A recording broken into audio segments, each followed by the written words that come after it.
अस्सलाम वालेकुम प्यारे दोस्तों, इस्लाम को सत्य का धर्म माना जाता है और इसे जीवन की संहिता का अवतार माना जाता है। मुसलमानों का मानना है इस्लाम को भगवान अल्लाह ने मानव जाति के मार्गदर्शन के लिए प्रकट किया है। कुरान में बताया गया है कि आय के कौन कौन से स्रोत हलाल हैं और कौन से हराम। कुरान के मुताबिक जुआ, ब्याज, चोरी, धोखाधड़ी और जबरन वसूली से की जाने वाली आय को हराम माना जाता है। इस्लाम में जिन कृतियों को करने की इजाज़त दी गई है उन्हें हलाल और जिन पर रोक है उन्हें हराम कहा जाता है। इस्लाम में ब्याज लेना और देना मना है। तो दोस्तों, आज आपको एक इस्लामिक वाक्य से रूबरू करवाती हूँ। दोस्तों, आज जो मंजर मेरे सामने था उसे देखकर मैं हैरान थी। वो शख्स इस बकरी को अपने गले से लगाए बैठा था और बकरी के आसपास लोगों का हजूम था। मैं इस गांव की दाई थी और मैंने इस गांव की आधी से ज्यादा औरतों के यहाँ विलादत करवाई थी। सब लोगों का मुझ पर बहुत भरोसा था, लेकिन जब मौलवी उस्मान मेरे पास आया तो मैं हैरान रह गई। कहने लगा कि अम्मा, आज आपकी जरूरत पड़ गई है। मैंने कहा, तुम्हें मेरी जरूरत कैसे पड़ गई? तुम्हारे घर में तो ऐसा मामला हो ही नहीं सकता, क्योंकि तुम्हारी बीवी तो बांझ है। उसने कहा कि नहीं, मुझे आपकी ज़रूरत तो है, लेकिन अपनी बीवी के लिए नहीं, मुझे आपकी ज़रूरत बानो के लिए है। मैंने कहा कि बानो के यहाँ विलादत होने वाली है। तो उसने कहा कि हाँ, उसके यहाँ विलादत होने वाली है, आप जल्दी से आ जाएं। मैं चली गई, क्योंकि ये काम कोई भी इतना मुश्किल नहीं था। एक बकरी के यहाँ विलादत होने वाली थी। मौलवी उस्मान को अपनी बकरी से बहुत ज़्यादा मोहब्बत थी। उसने इसका नाम बानो रखा हुआ था। वो इस बकरी के पीछे पागल था, उसका बहुत ज़्यादा ख्याल रखता, उस पर जान देता था। सर्दियों में उसके कपड़े भी बनाया करता था। उसके लिए अलग से एक कमरा बना रखा था। सारे गांव को पता था कि मौलवी उस्मान की जान इस बकरी में बसती है और ये इससे बहुत ज़्यादा मोहब्बत करता है। कहता था, जब से बकरी को लेकर आया हूँ तब से मेरे हालात बदल गए हैं। बकरी भी बड़ी ही खूबसूरत बीटल बकरी थी, लंबी और सफ़ेद रंग की। इतनी ऊंची बकरी वैसे मैंने अपनी ज़िंदगी में अभी तक नहीं देखी थी, क्योंकि ये इसका ख्याल ही बहुत रखता था, इसीलिए वो इतनी बड़ी थी। मैं भी वहाँ पर चली गई और पास जाकर बैठ गई। मुझे पता था मेरा ज़्यादा काम नहीं है, लेकिन थोड़ी देर के बाद मेरी आंखों ने ऐसा मंजर देखा कि कदमों तले से ज़मीन निकल गई। मैंने उसे कहा कि ये क्या मामला है उस्मान, पता कर किसकी हरकत है। ये वो खुद हैरान परेशान रह गया। इसको तो न बात आए न जाए, क्योंकि उसे भी ये सब कुछ देखने की उम्मीद नहीं थी। लेकिन जब पता किया गया कि ये किसकी कारस्तानी है तो कदमों तले से ज़मीन तो निकलनी थी, सर से आसमान भी उड़ गया था। क्योंकि अब मौलवी उस्मान कभी भी खुद से नजरें नहीं मिला सकता था, क्योंकि ये काम सिर्फ एक का नहीं, बल्कि लोग कहते हैं कि एक माँ के जज्बात सिर्फ औरत में नहीं होते, लेकिन कुछ मर्द ऐसे होते हैं जिनको औलाद पैदा करने का बहुत शौक होता है। मौलवी उस्मान भी ऐसा ही था। मेरे ही हाथों पर पैदा हुआ था। उसकी माँ बड़ी अच्छी औरत थी, अब इस दुनिया से जा चुकी थी। उसके घर में उसकी एक बीवी रहती थी जो बस मुनासिब सी खातून थी, ना किसी से ज्यादा बात करती, ना कहीं आना जाना रखती, और इसकी वजह यह है कि वो बांझ थी, बच्चे पैदा नहीं कर सकती थी। अक्सर मेरे पास आती थी, मुझसे कोई दवाई लेकर जाती थी, क्योंकि मैं इस गांव की दाई थी। मैंने उसे कहा था कि तेरे यहाँ उम्मीद नहीं होने वाली तो शहर जाकर एक दफ़ा अपना चेकअप करवा ले। आजकल शहरी डॉक्टर ने बड़े बड़े तरीके निकाले हैं, शायद तेरे यहाँ भी औलाद हो जाए। लेकिन वो कहती थी कि आपको तो पता है हम गरीब लोग हैं और मौलवी उस्मान कभी भी मुझे शहर लेकर नहीं जाएगा, इतने पैसे भी नहीं है हमारे पास। बस ये मामला इसी तरह चल रहा था। जब वो बदबख्त उस वक्त कहीं से एक बकरी का बच्चा ले आया, ये एक छोटी सी बकरी थी, उसको ऐसे उठाकर लाया जैसे उसके यहाँ औलाद पैदा हो गई हो। उसने उसका नाम बानो रख दिया और फिर पूरा दिन इस बकरी की देखभाल करता रहता। इस तरह से पालता था इसको जैसे उसकी अपनी औलाद है। वक्त के साथ साथ बकरी भी बड़ी हो गई, अब दूध भी देती थी। मैं बूढ़ी औरत थी, मैंने उसे कहा था कि पाव भर दूध मुझे भी दे दिया कर, और वो ऐसा ही करता था। लेकिन आज उसके हालत देखकर मेरा कलेजा भी मुंह तक आ गया। बेचारा ऐसे बैठा था सर पकड़ के, जैसे ये सब कुछ उसकी अपनी बेटी या बीवी के साथ हुआ है। जब सुबह सुबह मेरी आंख खुली तो दरवाजे पर खड़ा दस्तक दे रहा था। कहने लगा, मेरी बकरी के यहाँ विलादत होने वाली है। मैंने कहा, तेरी बकरी तो अकेली है। तो कहने लगा कि ये तो मुझे नहीं पता, लेकिन आप मेरे साथ चलें, मदद की ज़रूरत है। पहले जब उसने दरवाज़ा खटखटाया तो मुझे लगा कि कोई मामला और है, लेकिन फिर मैं जानती थी कि इसकी बीवी के यहाँ तो औलाद नहीं हो सकती और वो अपने शौहर को पसंद भी नहीं करती थी। कहती थी कि माँ बाप ने ज़बरदस्ती शादी करवा दी। वो लड़की अच्छी थी, लेकिन आहिस्ता आहिस्ता उसने आना जाना कम कर दिया, क्योंकि ये गांव था। यहाँ पर किसी औरत का बांझ होना बहुत बड़ा गुनाह समझा जाता था। मुझे अपने साथ लिए कमरे में दाखिल हुआ। ये कमरे इसने बानो के लिए ही बना रखा था। वो वहाँ पर बैठी कुछ बीमार सी लग रही थी। मैंने कहा कि देख, ये मेरा काम है नहीं, लेकिन वो जो जानवरों का डॉक्टर है ना, वो ये गांव छोड़कर चला गया, इसीलिए चल मैं तेरी थोड़ी बहुत मदद कर देती हूँ। मैं वहाँ जाकर बैठ गई। मैंने अपना हुक्का भी अपने पास रख लिया। मुझे क्या पता था कि आज मेरी जिंदगी का अजीबोगरीब दिन है। मुझे कुछ ऐसा देखने को मिलेगा कि हैरान रह जाऊंगी। मैंने उससे कहा कि तू बाहर चला जा और मैं हुक्का पीना शुरू कर देती हूँ। जब थोड़ी देर के बाद मुझे अपने आसपास से किसी नामालूद बच्चे के रोने की आवाज़ आई तो मैं हैरान रह गई। मैंने कहा कि आवाज़ कहाँ से आ रही है? कहीं ये आवाज़ मेरे दिमाग में तो नहीं गूंज रही? इतनी औरतों के बच्चे पैदा करवाए थे कि ऐसा लगता था कि ये सब अब मेरे साथ रोज ही होता है। लेकिन जब आंखें मलकर एक तरफ देखा तो हैरान रह गई। बानो की हालत अभी भी खराब थी, लेकिन इसके पास एक नामालूद बच्चा पड़ा हुआ था जो रो रहा था। मैंने बानो को चेक किया। उसका पेट पहले से छोटा लग रहा था। मेरा तो दिमाग घूम गया। मैंने कहा कि ये क्या मामला है, लेकिन वो बच्चा ऐसे ही घास पर पड़ा था। मैंने जल्दी जल्दी उसे उठाया और अपनी चादर में लपेट लिया। जब मैं वो बच्चा उठाकर बाहर निकली तो सामने मौलवी उस्मान की बीवी और गांव की एक औरत खड़ी थी। शायद वो दूध लेने के लिए ही आई थी, लेकिन जब ये इसने मंजर देखा तो वो भी हैरान रह गई और उसकी बीवी भी। उसने कहा कि ये क्या बात है अम्मा, ये तुम्हारे हाथ में क्या है? मैंने कहा, क्या पागल हो गई है? देख नहीं रही बच्चा है, बच्चा बेटा है। इसने कहा, बेटा? किसका बेटा? ये बच्चा कहाँ से आ गया? तुम तो अंदर बानो के पास थी, इसकी तबीयत खराब थी। मैंने कहा, अब मैं तुम लोगों को क्या समझाऊं कि ये बच्चा कहाँ से आया है? मुझे तो खुद नहीं पता, लेकिन जल्दी जल्दी इसको संभालो, नहीं तो ये बीमार हो जाएगा। मौलवी उस्मान की बीवी ने बढ़ के बच्चा मेरे से ले लिया और कहा कि मैं इसका ख्याल करती हूँ। वो बड़ी जल्दी जल्दी आगे बढ़ी थी, बच्चे को लेकर अंदर जा रही थी। जब मौलवी उस्मान ने ये मंजर देख लिया, उसने कहा, बानो कैसी है? मैंने कहा, बानो तो ठीक है, लेकिन और बहुत से मामलात खराब हैं, इतने खराब कि तू भी कभी भी ठीक नहीं कर सकता। उसने कहा, क्या मतलब?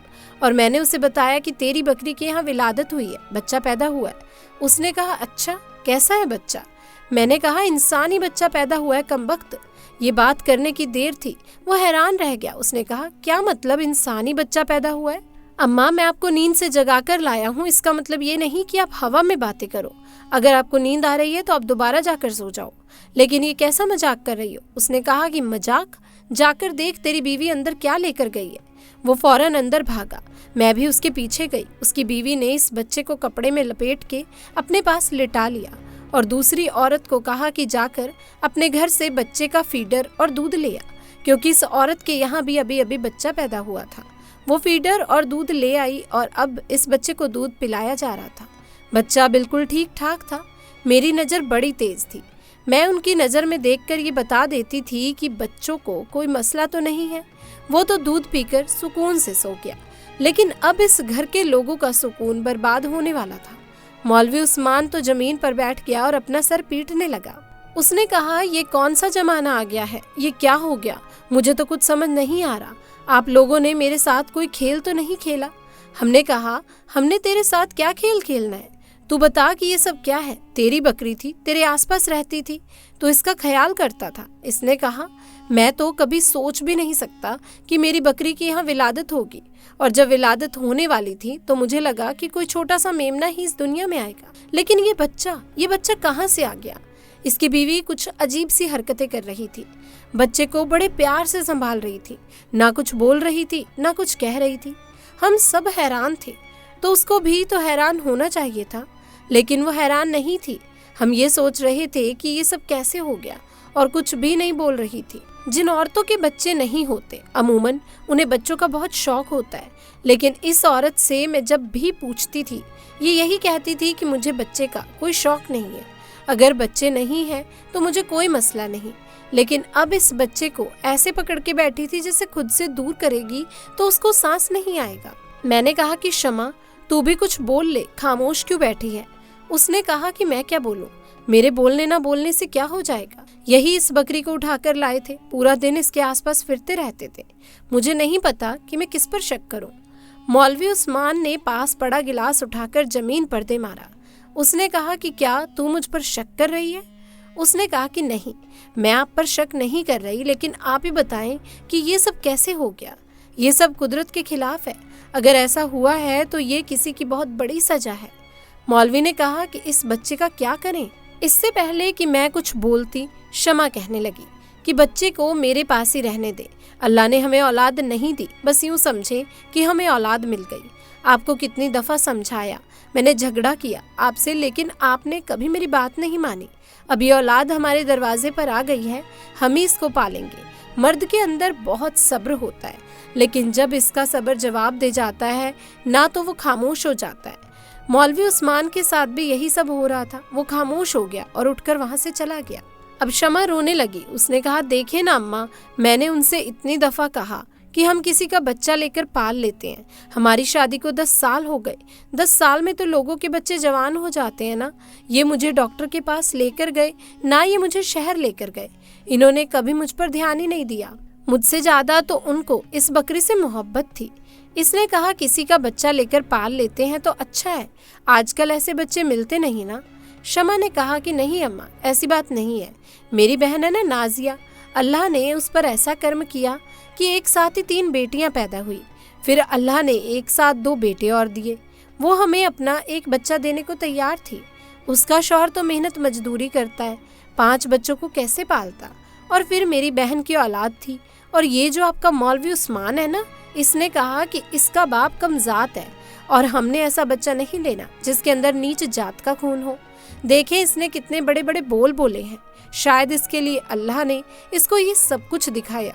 इसने कभी मुझे संजीदा लिया ही नहीं, ना मेरा इलाज करवाया, ना मेरे लिए दुआ की, ना मुझे कहीं दम करवाने ले गया। मैंने कहा कि किसी से औलाद ले लेते हैं तो इसने मुझे 1000 बातें सुना दी।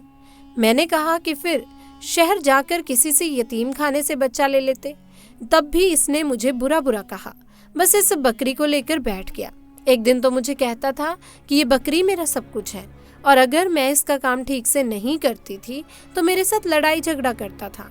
मुझे कहता था कि मैं तुम्हें तलाक दे दूंगा। अब देख ले क्या मामला हुआ है। अब इस बकरी की वजह से ये पूरे गांव में मशहूर होगा, लेकिन अच्छे अल्फाज में मशहूर ना होगा। मेरी ही बद्दुआ लगी है शायद। मैंने कहा, शमा तू कैसी बातें कर रही है? तेरी बद्दुआ क्या ऐसी थी? क्या तूने ये मांगा था? तो शमा जेरेबेल कहने लगी कि मैंने जो मांगा था वो मुझे मिल गया। मैंने कहा कि क्या बोली? तो उसने कहा कि मैं कह रही हूँ कि मुझे ये बच्चा मिल गया, बस काफ़ी है।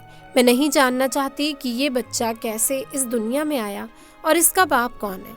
बस मैं इसको पालूंगी और अपने पास रखूंगी। मैं अपने घर चली गई। मौलवी उस्मान की माँ मेरी बहुत अच्छी सहेली थी, इसीलिए मुझे खाला कहता था। कभी अम्मा कहता था तो कभी खाला। शाम हुई तो वो मेरे घर आ गया, बड़ा परेशान था। इसने कहा कि एक बुरी खबर है। मैंने कहा, क्या बुरी खबर है? तो कहने लगा, बानो इस दुनिया से चली गई, अभी अभी अब दफना के आया हूँ। मैंने कहा, मुझे बड़ा अफसोस हुआ। वो फूट फूट के रोने लगा। उसने कहा, मेरी बकरी भी इस दुनिया से चली गई। मेरे साथ ये अजीब मामला हो गया। पूरे गांव में ये बात फैल जाएगी, क्या बनेगा? समझ नहीं आ रहा कि मैं क्या करूं। क्या यहाँ से भाग जाऊं? लेकिन अगर भागूं तो क्या इस बच्चे को लेकर भागूं? मैंने कहा कि देख, इसमें बच्चे का कोई कसूर नहीं। तेरी बीवी के यहाँ औलाद नहीं है, वो उसको पाल लेगी। इसका भी वक्त गुजर जाएगा। तो हम लोगों की आधी जिंदगी तो गुजर गई है, बच्चे नहीं हुए। अब अल्लाह ने शायद इसी तरह बच्चा देना था। तो उसने कहा कि नहीं, मैं ये सब कुछ ऐसे नहीं छोड़ सकता। मुझे पता लगाना है कि किसकी कारस्तानी है, किसने किया है मेरी बकरी के साथ ये सब कुछ। क्योंकि जिसने भी ये किया है, ये इसके गुनाहों की सजा है, हमारे गुनाहों की सजा नहीं है। हमने कौन सा गुनाह किया था? मैंने उसे कहा कि मुझे ये मामला लगता है, मुझे ऐसा लगता है कि ये बच्चा तेरी बीवी का ही है, लेकिन शायद तुझसे नहीं। इसने कहा कि क्या मतलब अम्मा? आप ये बात हवा में नहीं कर सकती, आपके पास सबूत होना चाहिए। मैंने कहा, सबूत यही है कि वो इस बच्चे से बहुत ज़्यादा मोहब्बत कर रही है, उसे गले से लगाकर बैठी है, छोड़ ही नहीं रही। ऐसी मोहब्बत तो सिर्फ ऐसी माँ को होती है जिसे खुद बच्चा जन्म दिया हो, और माँ की मोहब्बत इस पल और बढ़ जाती है जब बच्चा उसकी गोद में आ जाता है। तुझे ये सब कुछ अजीब नहीं लगता कि ना वो कुछ बोल रही थी, ना कुछ कह रही थी, बस इस बच्चे का ख्याल रख रही थी। मौलवी उस्मान ने कहा, पता नहीं, मुझे नहीं पता कि इसका रवैया अजीब था या नहीं, लेकिन अगर वो माँ बनने वाली थी तो मुझे पता क्यों ना चला। उसने कहा कि तेरी बीवी बार बार कम वजूद की औरत है। अरे वो माँ बनने वाली हो तो तुझे क्या तेरे पूरे खानदान को पता ना चले? और फिर तू पिछले दिनों तबलीग पर भी तो गया था, याद है ना? और तू परसों वापस आया था। मौलवी उस्मान सोचने लगा। उसने कहा कि हाँ, बात तो सच है, तबलीग पर गया था और परसों ही वापस आया हूँ। मैंने कहा, मेरा भी तजर्बा है, ये बच्चा एक दिन का नहीं है, ये कम से कम 4-5 दिन का बच्चा है। मौलवी उस्मान ने कहा कि अगर ये सब कुछ मेरी बीवी ने किया है तो फिर बानो को मारने की क्या जरूरत थी? उसने इसे क्यों मार डाला? मैंने कहा, ताकि कहानी बन सके। तू बानो को छोड़ दे, अब वो इस दुनिया से चली गई, लेकिन तू पता कर कि ये बच्चा तेरी बीवी का है या नहीं है। मैंने कहा, मैं कैसे पता कर सकता हूँ? उसने कहा कि तू पता ना कर, मैं ही पता कर लूंगी, लेकिन इसमें थोड़ा वक्त लगेगा। मुझे यकीन था कि ये औरत शमा झूठ बोल रही थी। ये बच्चा इसी का था जो इसने किसी और मर्द के साथ किया और फिर इसे यहाँ पर रखकर कहानी बना रही थी।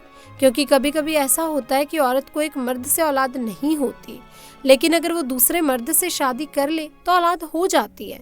मर्द के मामले में भी ऐसा ही होता है कि एक बीवी से बच्चे नहीं होते, लेकिन दूसरी बीवी से बच्चे हो जाते हैं, या एक बीवी से बेटियां ही होती हैं पर दूसरी बीवी से बेटा पैदा हो जाता है। ये तो हमारे मालशे में होता ही रहता है, ये कोई भी अनहोनी बात नहीं।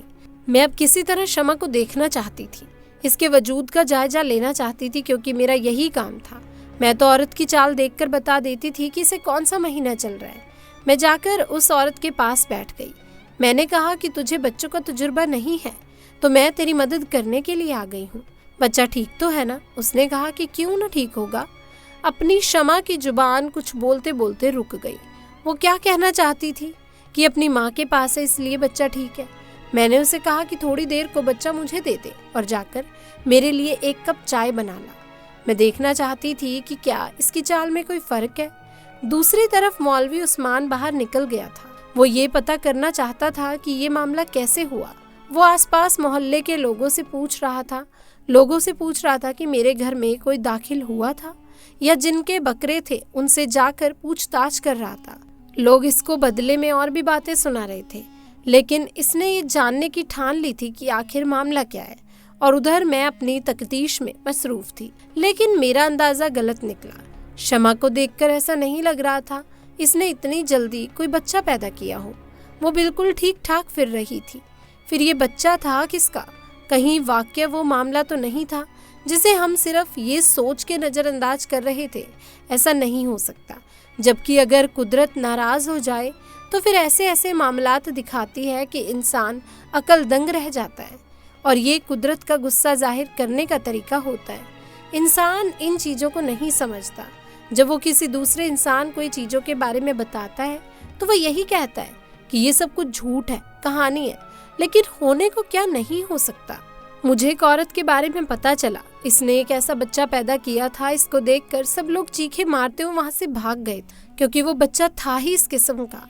और मेरी हिम्मत थी कि इसने इस बच्चे को उठाकर उसकी माँ की गोद में रखा था। इसकी माँ के हाथ भी कांप रहे थे, वो भी बुरी तरह से रो रही थी। सब लोग कहते थे कि इसे सजा मिली है, क्योंकि उसने अपनी चारपाई पर पड़ी हुई सास की खिदमत नहीं की थी, बल्कि हमेशा उनको बुरे अल्फाज में पुकारती थी, गुस्सा करती थी, उनके काम नहीं करती थी। और फिर इसकी सास इसी तरह चारपाई पर दम तोड़ गई थी। वो बच्चा भी इस दुनिया में ज्यादा अरसे तक नहीं रहा, लेकिन इस औरत को बदल गया। इसके बाद वो बहुत नेक औरत बन गई थी, अपने शौहर का ख्याल करती थी और गांव वालों का भी काम किया करती थी मुफ्त में।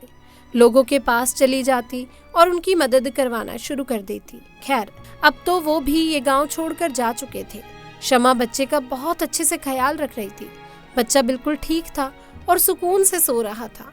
मैं वापस अपने घर आ गई। जब मुझे एक औरत बुलाने के लिए आई, उसने कहा, अम्मा, वो सलीमा की बेटी है ना, इसकी तबीयत खराब हो गई है, जरा आप चले। मैंने कहा कि हाँ, आती हूँ। ऐसे तो मेरे पास बहुत से लोग आते थे और मैं लोगों की मदद करने के लिए साथ चली जाती थी। शायद इस औरत के यहाँ बच्चा होने वाला था, इसीलिए मुझे बुलाया था। लेकिन मुझे ये बात पता चल गई थी कि किसकी बात हो रही है, क्योंकि सलीमा को मैं अच्छी तरह से जानती थी। इसकी एक जवान और खूबसूरत बेटी थी जो पूरे गांव में अपनी खूबसूरती की वजह से मशहूर थी। इसका नाम शायद लाइबा था। बहुत ही प्यारी लड़की थी। जब मैं घर में दाखिल हुई तो लाइबा की हालत बड़ी खराब लग रही थी। वो बिस्तर पर पड़ी थी और उसे बहुत तेज बुखार हो रहा था।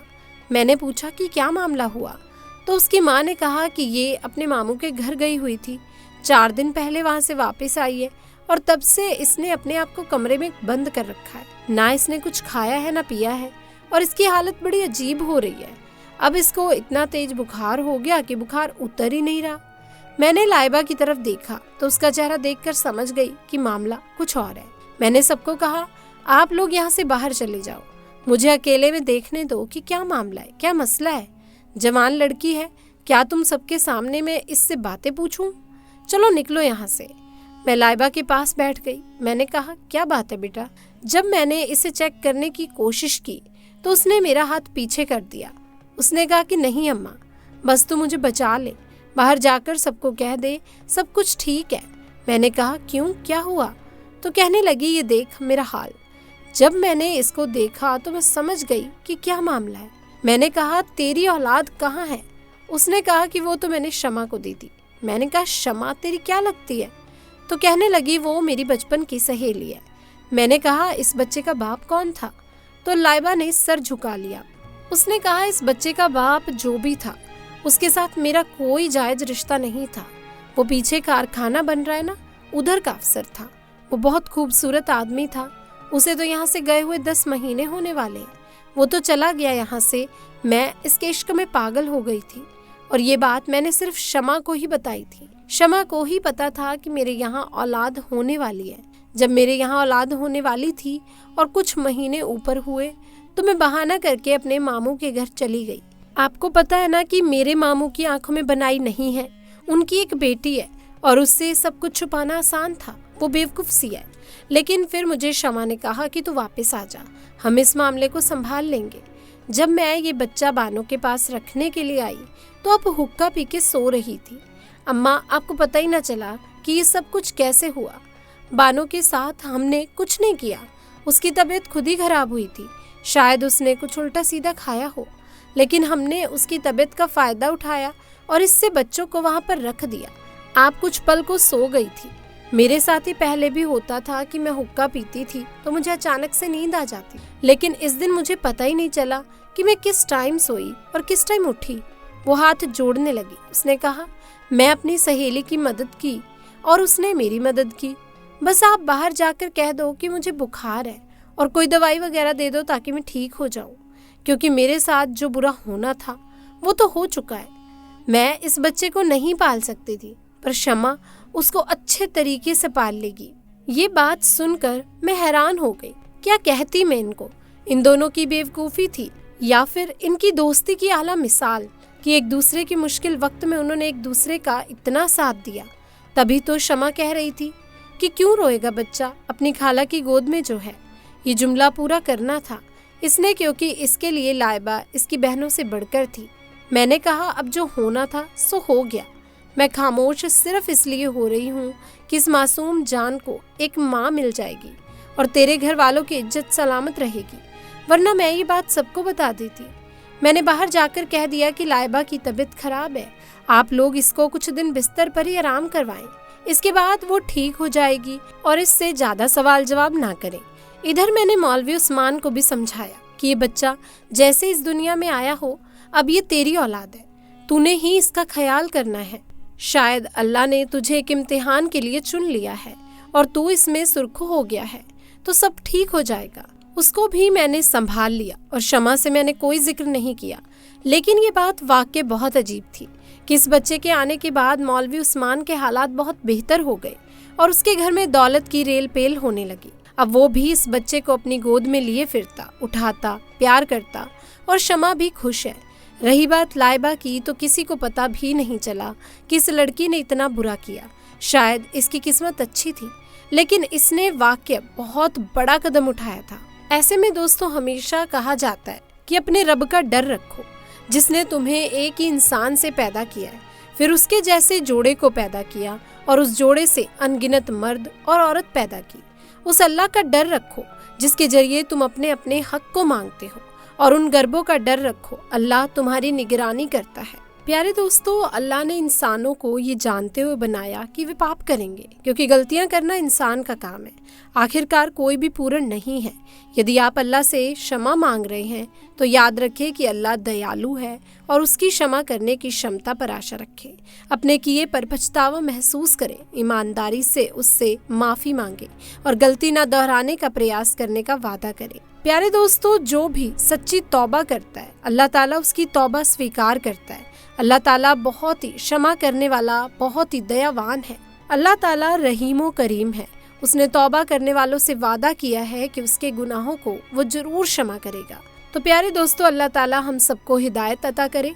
और अगर आपको स्टोरी से मुताल्लिक कोई भी आपको सवाल जवाब करना है तो कमेंट सेक्शन में आप बता सकते हैं। इसी के साथ अगर आपको आज का ये वाक्य पसंद आया हो तो इस वीडियो को लाइक करें, शेयर करें और चैनल को सब्सक्राइब करना बिल्कुल ना भूलें।